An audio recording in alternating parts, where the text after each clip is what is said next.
It's time to unmold the canoe. Let me show you what I've done.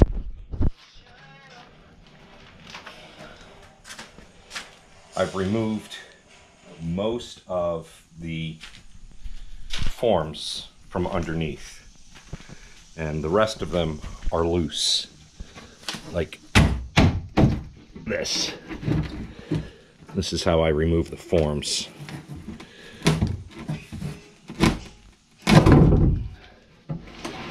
So the canoe is just resting on the strong back now and on some of the forms. So Lisa will be out in just a moment, and what we're going to do is we're going to lift this canoe up. We're going to carry it outside, flip it over, and sit it down on the grass, and I'll finish removing these forms. Nope, got a screw in here I've got to get rid of. And that's where we're at.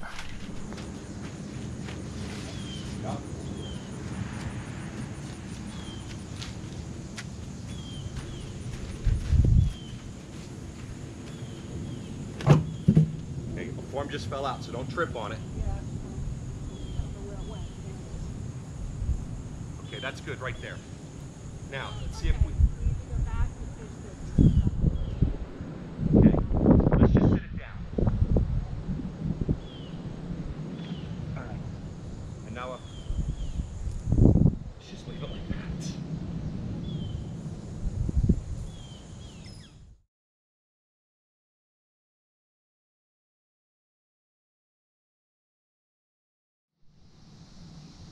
Because the stem and the stern don't have a solid piece of wood, I have to reinforce it by mixing up some epoxy resin. And I mix it up in the consistency of peanut butter and spread it in like that. I'm going to do the same thing to the other end, and the way I apply it is I put it into these plastic bags and cut an edge off and use it kind of like I don't remember what my wife called it, but it's like a bag that you use to apply icing. So let me mix up another batch and I'll show you what it looks like. So I'm not exactly sure, I missed filming this. I managed to get a thick peanut butter-like epoxy resin and get it into the stem and the stern. It's a little rough there. I may come back with a little bit more and smooth it out and sand it out. We'll see how it goes. Sanding up in there is really, really hard. In fact, sanding on the inside, I pretty much lied to myself during this whole process and said, when I'm done and I flip it over and work on the inside, it'll be just like the outside. And it's not. It just isn't for a lot of reasons. But all you can do is take your time, take it slow and easy, and work at a pace and try different things and just be patient. Eventually, I will sand this smooth.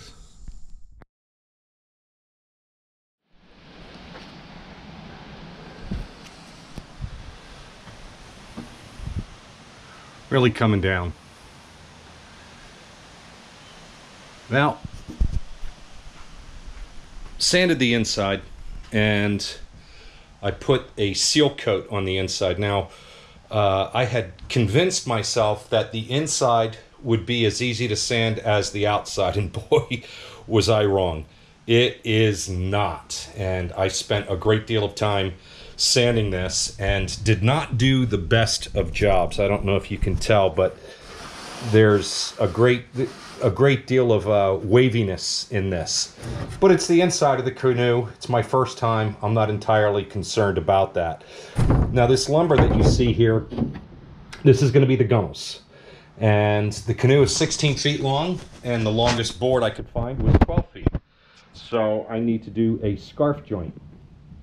And a scarf joint is just a way of joining the wood together. So what I did was I built this jig. It's a real simple jig, and this represents the angle of the scarf joint. So what I'm going to do is put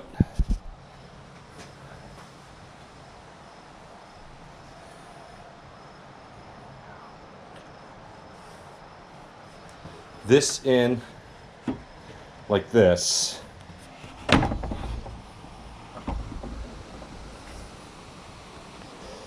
and then I clamp it down. I had to adjust the depth of this hold down. So the idea here is that when I push it in, you can see that the saw blade is going to cut at an angle like this, and that will then allow me to glue two pieces together with a very long run. So let me show you what it looks like.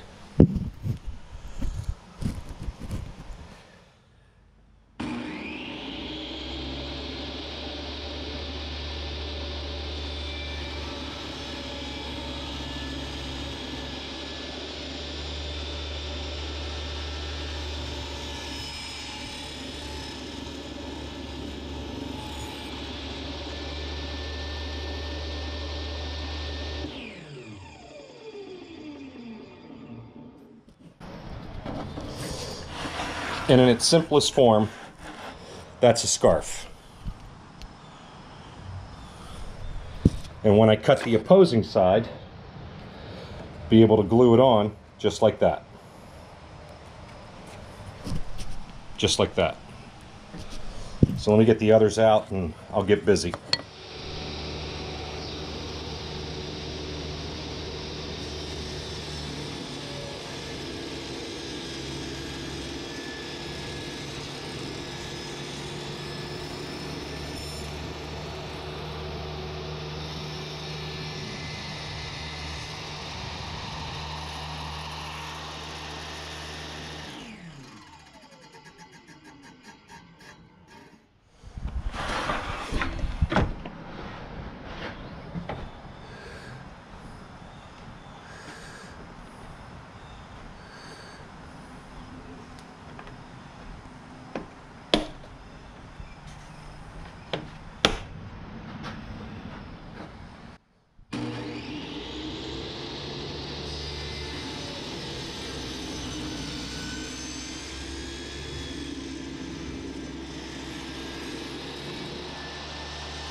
Well, I've mixed up some epoxy and I added some filler to it.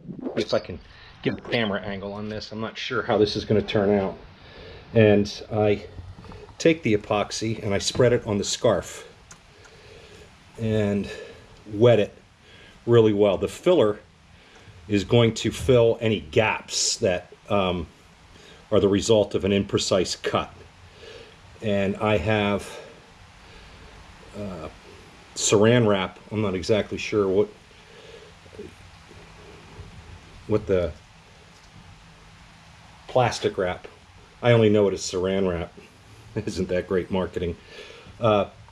Plastic wrap here to wrap the scarf in so that I can clamp it without the epoxy sticking to everything. Kind of have to work fast because this epoxy is exothermic, so it's going to start heating up in this cup. And it's just a simple matter of bringing it together, wrapping it,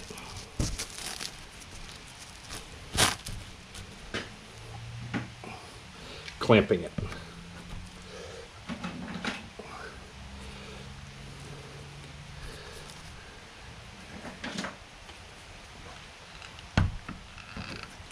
setting it off to the side. Let it cure.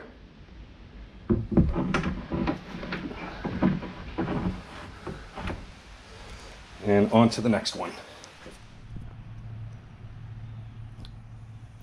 Today's October 1st, and Lisa and I are fiberglassing or glassing the inside.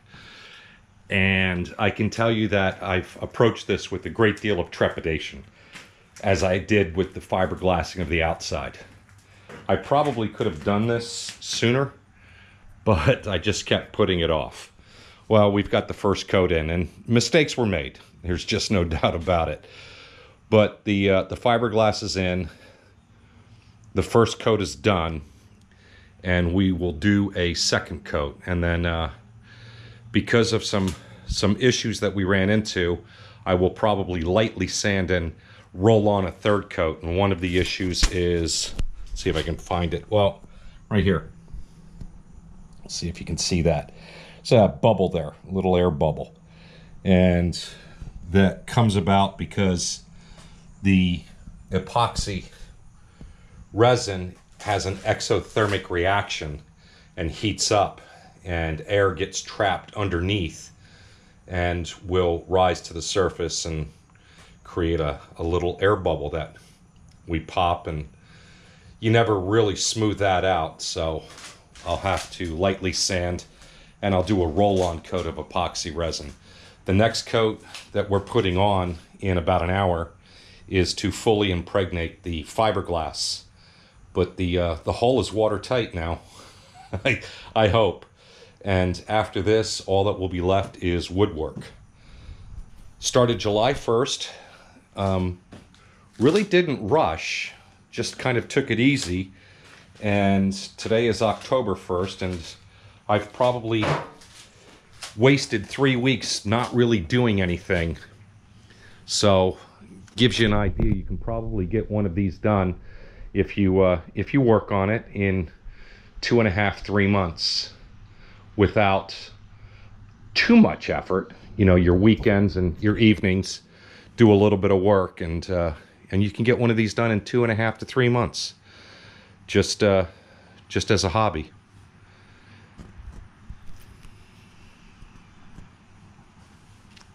Bought a piece of cherry so that I could make the gunnels. The gunnels are sitting up there. They still need to be trimmed a little bit, but I did a scarf joint on them. So all 4 of them are now 18 feet long. This is a 16-foot long canoe, so it gives me a little bit of room to play with. And I've